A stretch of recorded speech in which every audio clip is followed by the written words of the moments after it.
All right, ladies and gentlemen, we are at a segment now where we have our guest on the line with us, Michael Tsarion, via Yay! a Skype call.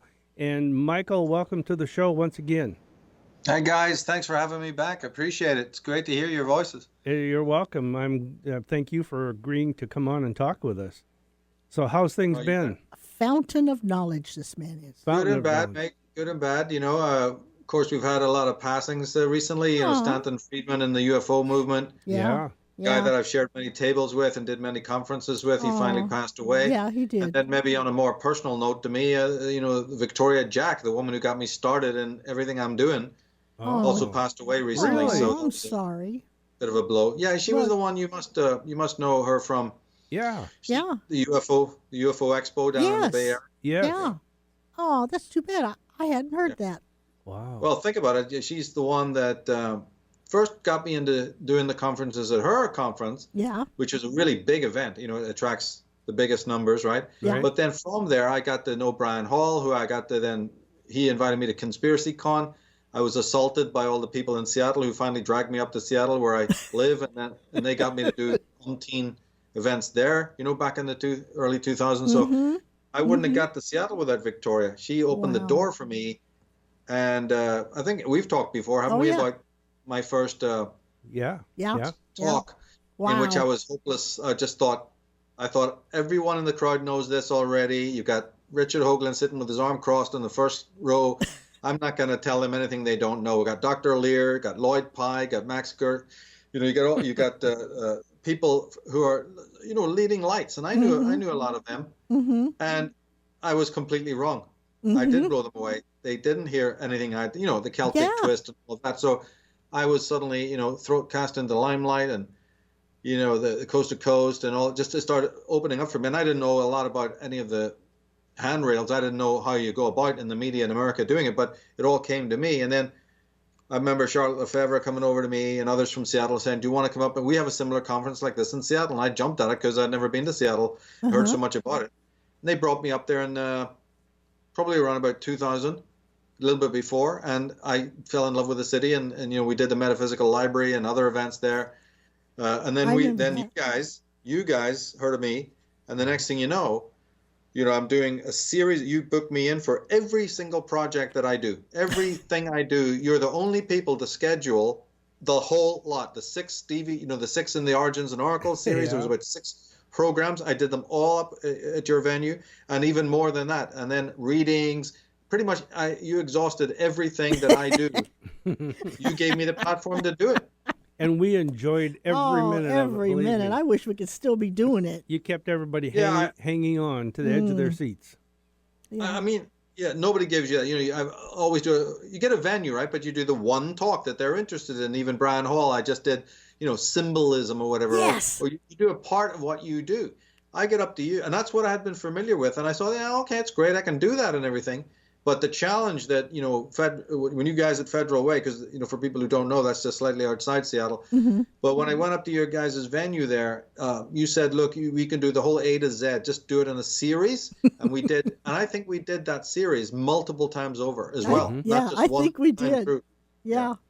That Which is great. symbolism talk, though, I love that topic. That's I a good know. one. Yeah. I But do we did love the that. mystery school. Remember, I was still doing my Yeah. mystery school in Yes. person at that time. Oh, Right. We did it yeah. in, And Maple private Valley and readings. I Sequoia. remember, yeah. Yeah, remember that? And we did it at your venue at the Psychic Spectrum. So again, that's all matters because you're pushed then to go beyond what I normally have done. It was a challenge, Uh, both to compress it into time and also to get it more perfect. So I honed yeah. a lot of those talks. Yeah. So people, listening to them down the line after that period, actually, it's from that period that they got honed. So again, big thanks to you guys Yeah. for believing in everything I did, not just part of it, but all of it. Well, you had to believe in us, too. It wasn't a one-way street. So Sure, thank sure. you. No, Thank you so much.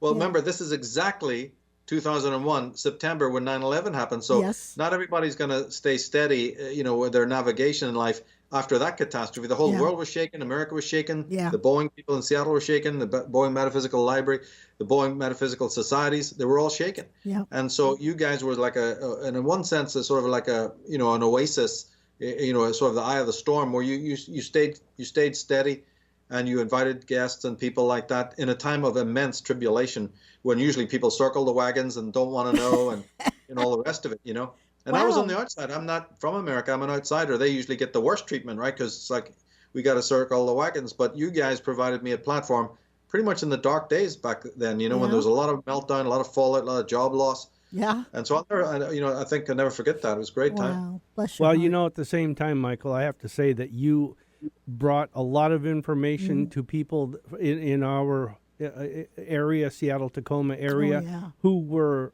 open to listening to somebody who had something new, something different, a different twist on thing, that Celtic twist that you provided, or not, I don't want to say twist, but Celtic theme Yeah. that you threw on Yeah. everything, and, Yeah. and it made total sense because of the way Yeah. you presented it, and that's what people like. And I think he was there at the right time because people were really not knowing what the heck to do. And so he was like a light in the dark. He gave us Yeah. information and gave us confirmations on things. And so you kind of led us too when we didn't know what the heck was going on. So And me too. I mean, because remember being thrown into the deep end with the first time I ever did a conference, I'm sharing a table with Michael Cremo. That'll give people an idea. And it went on like that. It was like, these are my heroes. So I really did believe that the first talk I did was not even with a computer. It was just with notes. The second one, we had the PowerPoint. Yeah. And I was one of the first people to be using it, by the way, that's as well. right. That's right. And that really worked, and people loved it. But being thrown into the deep end was a bit of a challenge, because I really sincerely mean that. I thought, this is a crowd. I'm the outsider. I'm the one looking in from the outside. So they're going to know a great deal about all of this. When I found out that they didn't and they lapped it up, this then emboldened me to, perfect the book, get more detailed, get the better research, fix a lot of things that needed correcting, and start to, look that the bar has been set quite high now. There's really, really interesting people who've been into the subject for absolutely decades, like Bob Dean, the great Bob Dean, and others. And of course, we just mentioned Stanton Friedman. Yeah. And many, many others, right? And so I had, it was like, it was cut out for me now to do a good presentation. And that's urged me then to do PowerPoint. It was actually Nazim Haramein, the scientist, who first put me onto the software. Yeah. He had a PowerPoint display, and he told me about it. And then I immediately started using it in these conventions, Oh, I and it tell was you, great. it was a winner. Yeah, It really but was. people like Peter Davenport, without their Yes, support, yes. genuine support, not just fly-by-night support, Yes, I know. genuine interest. Yes. Dr. Lear was a huge supporter. Lloyd Pye Yep. was a tremendous supporter. They all came through for me in a very, very big way. In fact, the list is actually quite long, to go through it, of all the people who were there, supporting. It's what they say, when the students are ready, the teacher comes. Timing is everything, and for me, it was. I mean, see, I met Victoria Jack by accident. If anybody believes in the word accident, I actually don't believe in it. But Coincidence. so-called accident, right? We were at one of the Whole Life Expos, just going around with a friend, and Robert Perella and Victoria Jack walked up to me, and they knew me from hanging out with Jordan Maxwell and others. They knew my face, but I didn't think they knew any more. And actually, I had a bit of a time remembering who they were for a minute, because I'd actually only met them once at this convention that David Icke had attended, or whatever it might have been, right? Back in the 98 period, something like that, one of David's early periods when he came to America. And they seemed to know an awful lot about me, and actually said to me, we want you to come and talk at, this Bay Area conference is coming up in about a month and a bit. And I'm looking at them like, are they talking to somebody over my head? I mean, why would they be talking to me about doing a talk? I've never done a talk in my whole life. But they seem to know. And they said, we want you to come and do that talk you do on Atlantis. Oh, that's Talk another I good do on topic. Atlantis? I've never in my life. And I haven't even mentioned anybody that I do, I even have an interest in these things. So talk about a psychic moment. Yeah. I And then forgot the about more- Atlantis. The more psychic moment is when I hear my own voice saying, yes, I'm a no person. And up until that time, say that, I think this might have been about 2000, I said no to more gigs than anybody could ever imagine saying no to, right? And that's just the way I was, Yeah. because this was a private thing. And it was almost like being, out of your body when you hear your lips saying yes when you really mean no in your head. Yeah. Yeah, I've done that. And then after they walked away, I said to my friend, I said, what have I just said? What have I just done? Oh, my God. And I had a panic attack for about the next 60 days when I knew that this looming conference and I'm going to have to get up. I would have these nightmares about getting up in front of people and talking. There's no question of PowerPoint or anything. It was just simply a straight talk. And I go, what have I committed to? Yeah. And I nearly lifted the phone. Dozens of times to her to say, look, there's been a misunderstanding. Can you just not? I can't come there. I got to get out of this. I got to Oh get out. my I gotta God. get out Well, of this. thank God you didn't do that. Yeah. I tell you, it was really weird. The whole thing was really weird. And I brought, and then I get on, she gets on the phone to me. I'd gone to holiday to Europe and come back just about 3 days before the conference. And I think I'm prepared, right? Yeah. And a weekend was coming up, and she said, it was a weekend before the event. And she called me and said, "You're ready, right?" And she said, "Well, yeah, I guess so." She goes, "Oh, I just wanted to call you to remind you that we give you a table, it's free. And you can, do you have a book?" I said, "Book? You got to be kidding." And she demanded. I said, "No, I've just got some speaker notes." She said, "You've got to then get those into some spiral bound format and bring them over." So Kinko's, right? I ran down there in the night. They're the only place open 24 hours, right? Uh-huh. And I got my first book, it literally was glued together. I think it was actually stapled together. It wasn't even a spiral bound thing. And I came with about, 100 of those. And well, after my talk, I walked out and the table was absolutely cleared. Yeah, I bet. Yeah. I couldn't even believe it. I couldn't. Wow. I thought somebody's robbed me or something like that. And Richard Hoagland bought one, and he was very, very much appreciative of it, Uh-huh. Mm-hmm. And he bought it, and other people bought it. And so basically, I sold it every single copy. And that's the way it was supposed to go. You had to be shown, So they kept showing you over and over that people are starving for this stuff, Yeah. And do you know how much appreciation matters to just people in general? Like I try to give it to people that I'm talking with, Sure. Just that level of appreciation when I walked away. Yeah. And then when they came on and said, "Hey, do you want to do another one?" And all, because I had got a good response from the first crowd, I've been invited to their tables and all. See, a lot of people listening to us probably don't realize that the originators of MUFON and some of the other organizations started in Seattle area, didn't they? Yes, they did. Yeah. We got to take Same a with quick Peter break. Davenport's organization. Yeah, Yes. yeah. Oh, yeah. Well, yeah. Well, we've had and Peter he's on the still- show, yeah, and and he's still going. Yeah, we've had him Yeah. on the show here talking with us. But listen, we got to stop and take a quick break. So this is the Psychic Spectrum radio show. This is Michael Tsarion. We're talking with via Skype call. Yeah. And this is exciting. So much energy. We will be right back after the short messages, okay?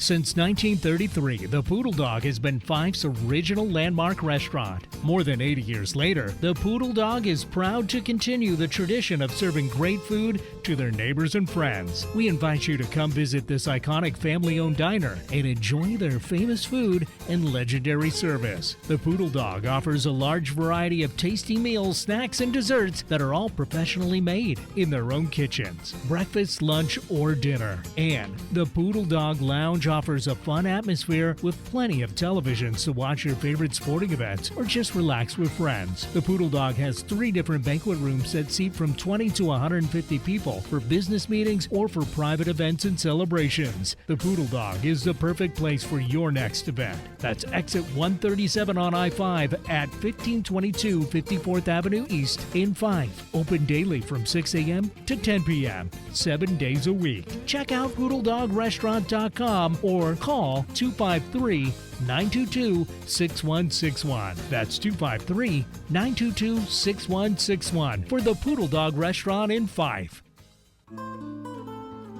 Have you heard about the Psychic Showcase? It's a weekly event that has some of the world's best-known speakers on almost every topic in the metaphysical. It's been going on every Wednesday evening at the same location for 9 years. When you attend, you'll learn about psychic ability, ghosts, UFOs, angels, mediumship, astrology, ghost hunts, Sasquatch, and so much more. There's a complete panel of psychics, astrologers, healers, and other modalities. Everyone who attends gets a free psychometry reading from a member of the panel, and you can have a private reading before or after the program. Join Sharon and Skip every Wednesday evening at Fife's Poodle Dog Restaurant for the Psychic Spectrum's Psychic Showcase. You'll find like-minded people who are interested in having fun, learning, and experiencing the premier psychic showcase in the Pacific Northwest. Admission is just $8 per person at the door, and dinner and desserts are available from the menu. You can find out more information about the Psychic Spectrum's events at psychicspectrum.com. Is someone waiting to speak with you from the other side? Are you trying to reconnect with them? If so, you have that ability right now. The Psychic Spectrum's Talking to the Other Side presents evidential mediums Sharon and Skip Langane. On the first Saturday of each month, Skip and Sharon spend 4 full hours talking with those who have passed on. Everyone who attends gets a message from Sharon and Skip. They also tell you things that they psychically pick up about you, kind of like a psychic reading. Their messages are often based upon the energy that the audience brings with them. It assists Sharon and Skip in transmitting messages of love, memories, and thoughts, along with evidential details that you can recognize. And this helps prove that their existence and love for you never dies. You may come or go at any time during the event. The doors open at 5 p.m. and the program starts at 6 p.m. Admission is $30 per person at the door, and dinner and desserts are available from the menu. You can find out more about the Psychic Spectrum's events at psychicspectrum.com. Want to hear something different from talk radio? Keep your dial on Alternative Talk 1150. Welcome back to the Psychic Spectrum Radio Show. This is Skip. And Sharon. And we are talking via Skype with Michael Tsarion. And we're having a great discussion here going on during the break and before the break. But Michael, can I ask you something? Go ahead, Skip. I want to talk about symbolism, just to give people an idea of the things that you have researched in your career, you've talked about, and everything else. And I want to know about symbolism. What got you started on that? Because that was way back. This was a topic you presented at our I Federal loved Way location, and people were just like, they were enamored with it. They could not get enough of it. But what started that for you? How'd you get into that?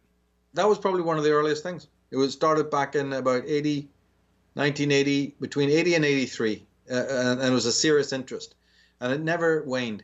And then, but the thing that differs, because there are books out there on subliminal persuasion that were even written in the 70s. You know, there's even a movie with Robert Mitchum and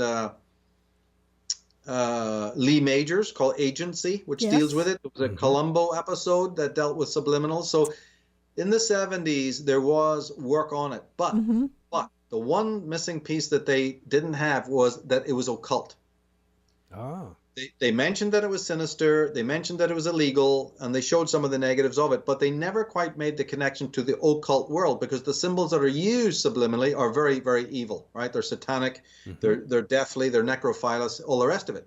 Wow. So I got into it with that twist. And of course, I didn't get to talk about it, as we just said, for many, many years after that point, right, up to 2000. But I'd studied by then for about 20 years.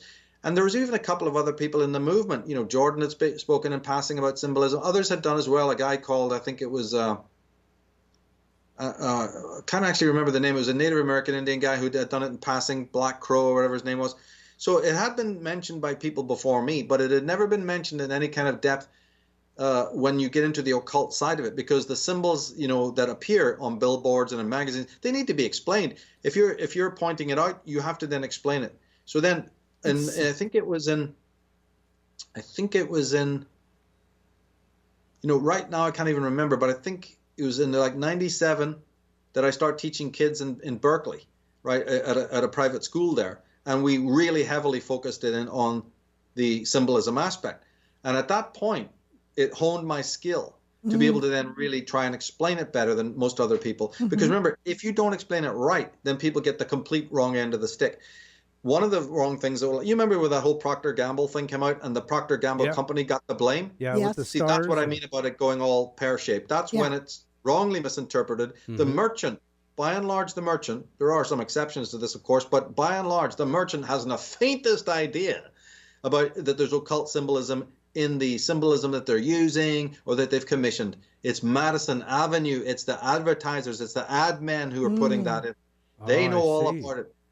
Right, and then they sell you an image. All you did was go and say, "Can you get something to sell my toothpaste better or my channel better?" Or you're not coming there going with any sinister agenda except to sell a product. Yes.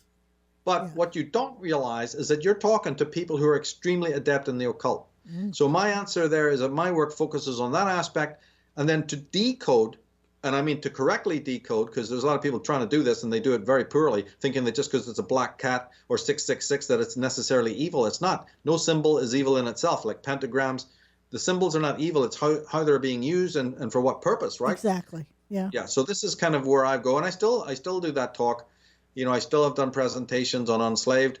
It's something that can never be left down because it's so pervasive. It causes a lot of fallout in the teens. You know, and again, the positive side, symbols are good. Use them for yourself. If Big Brother can be using it against us, doesn't it mean it has power, right? Well, that's a power that we can also use for our own selves and our own businesses and logos and fonts. And of course, symbols, they all matter. They all have antiquity and they all have a special meaning. You know, I did my Path of the Fool series on the tarot symbolism, but we went into a lot of other symbolism. It's a huge, huge interest for me. Now, I love when he talks about it. if people want to see more of that or know more about that, they can go to your websites and check things out, right? Yeah, right now the videos that you're speaking about, subversive use of sacred symbolism and many other things on symbolism, is on Unslaved. We moved everything over to unslaved.com. It's a private, area because of, the crackdown now with these politically correct Googles and what have you. Yeah. So we just prefer to do everything on our own and not get in anybody's face. So it's a members area, but all my work there, all the top presentations. There's a couple of free interviews I put on michaeltsarion.com under extra. You can see a few of the, free interviews that I've just done with people. But the real heavy material, the longer presentations are now on unslaved.com. But you can get to Unslaved by way of my Michael Tsarion website. And on all of my websites, I got about 14 of them. There's all sorts of different modulated information on, the Irish question or symbolism or, the female Illuminati, whatever. Just go to michaeltsarion.com and you'll have access then to all the other websites from that point. Yeah. All right. And I want to point out to our listeners that Michael Tsarion is spelled Tsarion. Tsarion. Michael Tsarion, obviously, it's an Irish name. Really? Yeah. Could very well be. What were some of the other topics you were talking about? That Atlantis. I totally forgot about Atlantis. your Atlantis. Yeah, I remember research. that. That talk Yeah. was cool. Tell us a little about that. Well, as a matter of fact, it was last week we did something on the Egyptian pyramids and Atlantis came up again. So again, I'm using it all the time, but I have a specific page for my Atlantis work. Again, you'll find it by going to michaeltsarion.com. You'll see a link actually to the Atlantis page. And that was a book that I first wrote back when I met you guys. Yes. Mm-hmm. I was working on that first book. And of course, it was improved over time. It was also pirated, I might say. So people need to be very careful really? about which word. Yeah. Sadly, a draft. Remember when you're looking for testimonials or reviews for your book? Yeah. In the early days of the internet, we didn't realize how dangerous it was to send a draft, PDF draft on the internet to somebody, because then they sent it to somebody else, and the next thing you know, it's all over the place. Oh my gosh. I never So thought that of was a big handicap. Yeah, before the book was even ready for print. In fact, it hadn't even been edited. All these monkeys were putting it up on the web for free. So, but most of my followers know that, so it's okay. But yeah, it was a project that I'd been studying since the early 80s, long before I got to America. And then it had been slowly coming together. But then when Victoria Jack said, you got to get those notes together. And then what I failed to say was that I was away in Europe. When I met them at the Whole Life Expo, that was in something like June, I think, something like May or late June. And the conference that she was putting on was going to be in August. So I had a very, very short time. It was early August. So I had a very short time to research my talk. Yeah. And so the notes that I made, right, I had a very primitive computer and I did make some notes and I printed those out, as I said. Well, that became the Atlantis book. So over time, and just by encouragement, I had no intention of, those were going to be thrown away. But a very, very good a woman who came over to my stall, came over to my table at the time and said, look, if you ever want to put this, set of notes together as a book, I'll help you edit it, which she actually did, my friend Joan. And this is a lady who had been to a lot of these conferences, never knew her before that point. But she believed in me, and actually we did edit it together. And finally in 2002, I believe it was, it came out pretty much in the format that it is. And the famous Irish artist, Jim Fitzpatrick, who allowed me to use the cover, which is absolutely blown away. Because here's the thing about Atlantis. He's the guy who got me into it back in 1980. Yeah, can you believe that? 1979, I think his book came out. It was a book on the Celts. I mention it a lot. It's about the history of Ireland.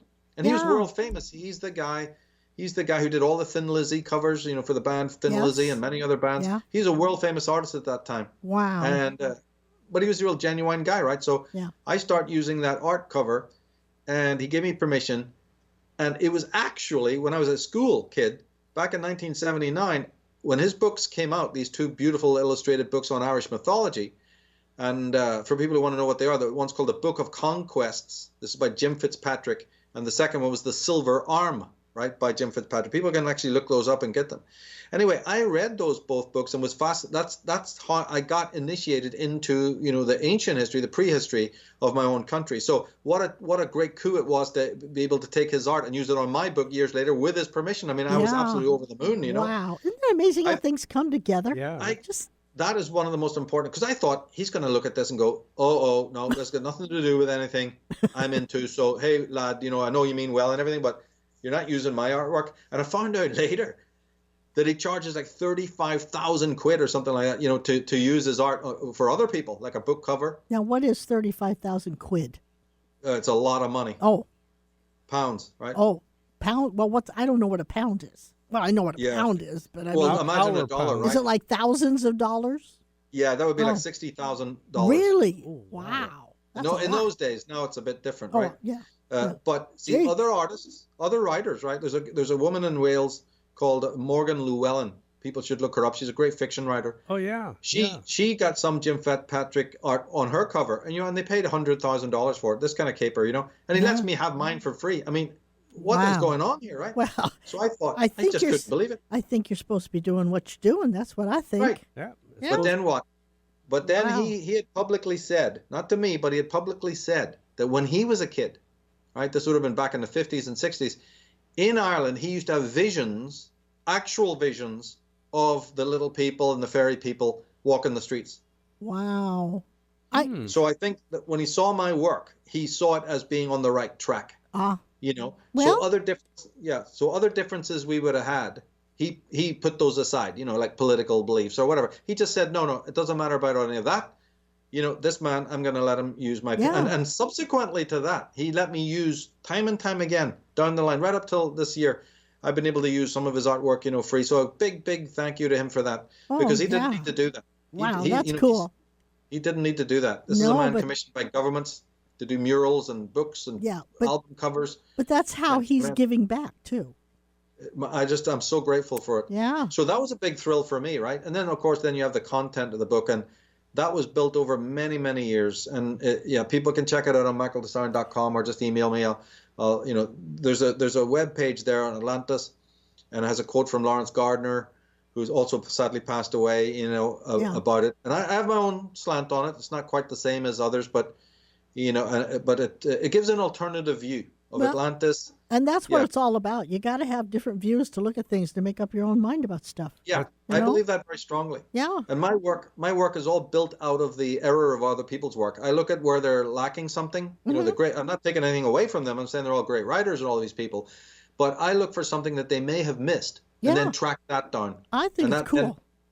My work's built out of that. I don't think anybody that goes to your website and checks out your works is going to be disappointed. I really don't. Not. I think it's fascinating, and it's way too much that that we can get on one show. But I mean, go and check it out, because it'll be worth your time. You could probably take Michael's works just on symbolism and fill 20 shows. Oh my gosh, yes. And talk about it and it's fascinating play stuff. the content. I mean, I'm telling you, people that are listening out there, if you ever want to know some things and look at things, not just on the two topics we just talked about, but on topics that are of any type of a thing, go to michaeltsarion.com. Look at some of his things. Can I ask something? Yeah. Michael, you go ahead. Remember you said the symbol itself, there's nothing good or bad about a symbol itself, but how did you relate the pentagon symbol to, or the pentagram symbol to the Pentagon? I remember something about that. And Dodge. Yeah, Dodge, Chrysler. How did you? Well, it's on the American flag. It's on the flags of the world. So there's a couple of ways of looking at it, right? Whenever in the occult societies, when you use the pentagram, it's like using an apostrophe in syntax or language, right? But this time it's an apostrophe, like an exclamation mark, to say occult. Oh. Now the average person doesn't know that, right? So when you see it on a video, even on a building, obviously not all the time, right? 9 times out of 10, though, it's being used deliberately. And especially by these ad men that I'm saying about, they know what it means, right? It has numerous, it's actually a female symbol, number one. But on a deeper level, it rules the order of the universe, like the phi ratio, this kind of thing, sacred geometry. So when they put a pentagram on something, it is, how would one say this? It's like stimulating a part of your subconscious mind that's interested in mystery, that's interested in truth, that's interested in, the order of the universe. So in one way, you can object to the fact that it's so casually used on products and whatever, but you can't stop it. It's just my message to people is just to know what it means, and then you're sort of protected against it. If you are clueless about how light is being used in, say, videos, rock videos, or even billboards, for goodness sake, we're surrounded by it all. I just prefer people to know that when they see the symbol of the pyramid, or they see the symbol of the sun, or the pentagram, like you're saying, or even the dove, like you see it on the Visa credit cards, you're aware of what it means, both good and bad. So and then that will protect you then. And that's a good place to leave it. So now they can go to his website and find out about what the dove and the pyramid and the pentagram all means. And I'm sitting here looking at my cards, my credit cards. Because we're almost out of time, and we still got to do a couple of things. So, yes, doggone it. Michael, I wish we could spend hours with you, but you'd probably get tired of us. Yeah. Never. But listen, we are at that time where we've got to stop talking. Yeah, because we haven't done a very important segment. But let's talk. Okay. Let's say one more time, michaeltsarion.com. Yes. It's Tsarion. And go and check out his stuff. Yes. It's mind-blowing.